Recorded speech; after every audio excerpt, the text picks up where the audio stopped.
सभी हम जेल भरो आंदोलन में शामिल हो जाएंगे, हमें भी लेके जाना पड़ेगा उन्हें जेल।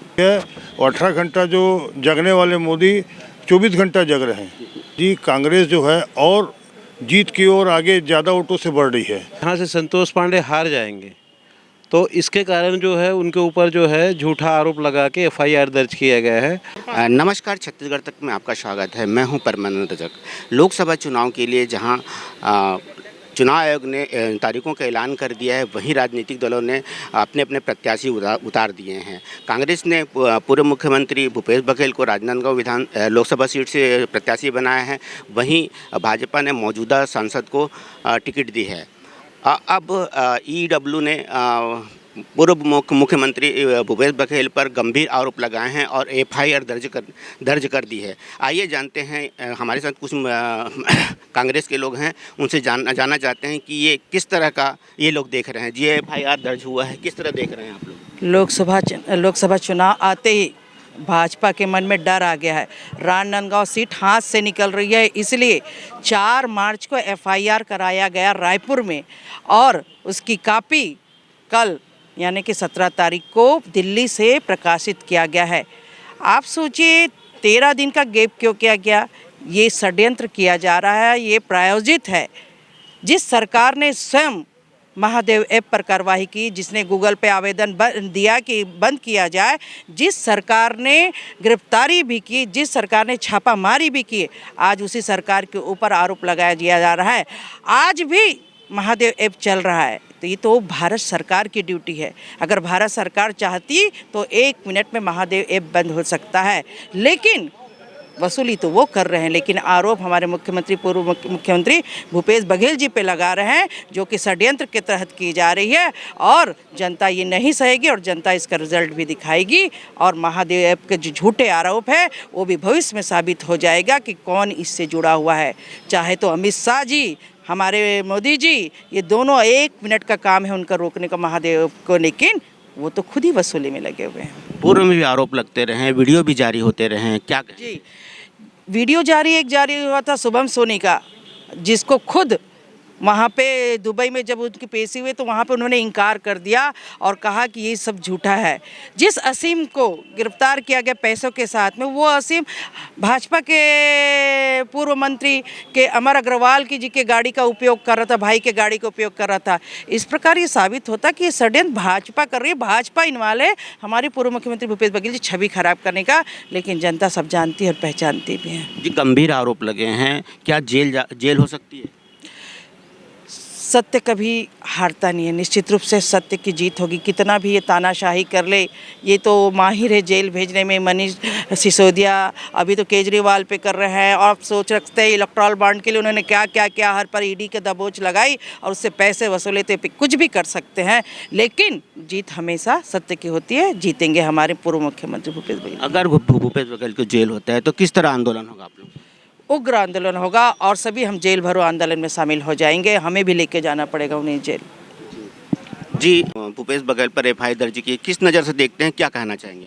ये नरेंद्र मोदी जी की गलत कारस्तानी है। जिस प्रकार सत्ता का दुरुपयोग करते हुए आ रहे हैं और इंडिया अलायंस होने से इनकी हालत ख़राब हो गया है। एक एक सीट के लिए दौड़े मारे फिर रहे हैं, जगह जगह ईडी को भेज के सबको चमका के धमका के उनको भाजपा में शामिल करना। उसके साथ साथ में जहां पर कोई भी हमारे कांग्रेस के लोग हों, उनको ज़बरदस्ती झूठे आरोपों में उनके नाम से एफआईआर कराना, दर्ज कराना और इस प्रकार का कृत्य करना जो है, ये भाजपा सरकार की कारस्तानी का स्पष्ट रूप से परिचायक है।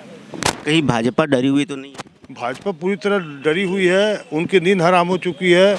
और 18 घंटा जो जगने वाले मोदी 24 घंटा जग रहे हैं, उनकी हालत ख़राब है। उनको लोग बोलते हैं कि 18 घंटा जग रहे हैं तो 24 घंटा जग रहे हैं, इनकी हालत ख़राब है, इनका केंद्र से सरकार जाने वाला है। इसलिए भयभीत होकर ये जिस प्रकार का काम कर रहे हैं, ये स्पष्ट है। अगर पूर्व मुख्यमंत्री भूपेश बघेल को जेल हो जाता है तो किस तरह आंदोलन करेंगे? भाजपा की इस प्रकार की कारस्तानी से मुख्यमंत्री भूपेश बघेल जी, कांग्रेस जो है और जीत की ओर आगे ज़्यादा वोटों से बढ़ रही है।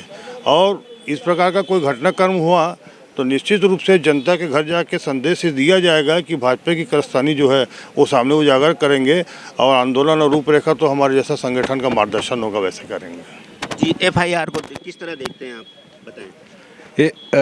भूपेश बघेल जी लोकसभा के प्रत्याशी हुए हैं और उनको ऐसा लग रहा है कि यहाँ से संतोष पांडे हार जाएंगे, तो इसके कारण जो है उनके ऊपर जो है झूठा आरोप लगा के एफआईआर दर्ज किया गया है और इससे भूपेश बघेल जी का जीत निश्चित हो गया है, क्योंकि उनके ऊपर जो आरोप लगा रहे हैं वो गलत आरोप है और आरोप लगाना भी था। तो जब वो इतने दिन की बात थी, 4 महीने इनकी सरकार हो गई, तो इनको आरोप पहले लगा के उनके ऊपर एफआईआर कर देना।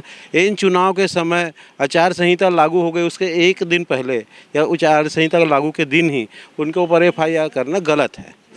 जी, एफआईआर करना गलत है, आप क्या कहना चाहेंगे? एफआईआर दर्ज, क्योंकि छत्तीसगढ़ में पूरे 11 लोकसभा में प्रदेश के पूर्व मुख्यमंत्री माननीय भूपेश बघेल द्वारा जो अपने कैंडिडेट को खड़ा किया गया, उससे बीजेपी डरी हुई है। उसी कारण मतलब एफआईआर केंद्र की सरकार ईडी और सीबी भेज के एफआईआर दर्ज कर रही है। इसके विरोध में हम पूरे कांग्रेस जन विरोध करेंगे और अगर कुछ होता है तो इसके लिए आंदोलनबद्ध रहेंगे।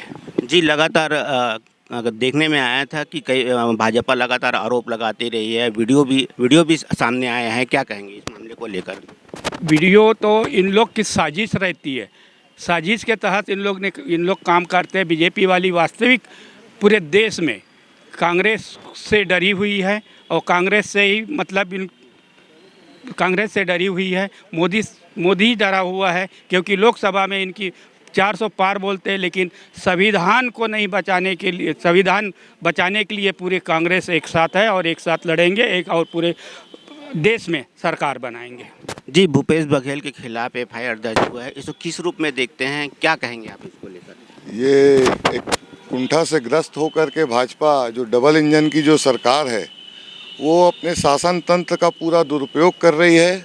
और आज जब उनको समझ आ रहा है कि भूपेश बघेल जी जब लोकसभा चुनाव लड़ रहे हैं तो 11 में से अधिकांश सीटें उनके जनाधार को देखते हुए कि वो केंद्र की राजनीति में आ रहे हैं, तो पूरे छत्तीसगढ़ में कांग्रेस का माहौल जो तैयार होता दिख रहा है उसको रोकने के लिए अपनी छोटी मानसिकता को प्रदर्शित करते हुए यहाँ पर भूपेश बघेल जी के ऊपर झूठा आरोप लगाकर एफआईआर में उनका नाम जोड़ा गया। बाद में निश्चित रूप से यह छोटी राजनीति भाजपा जैसे बड़े दल को तो नहीं करना चाहिए।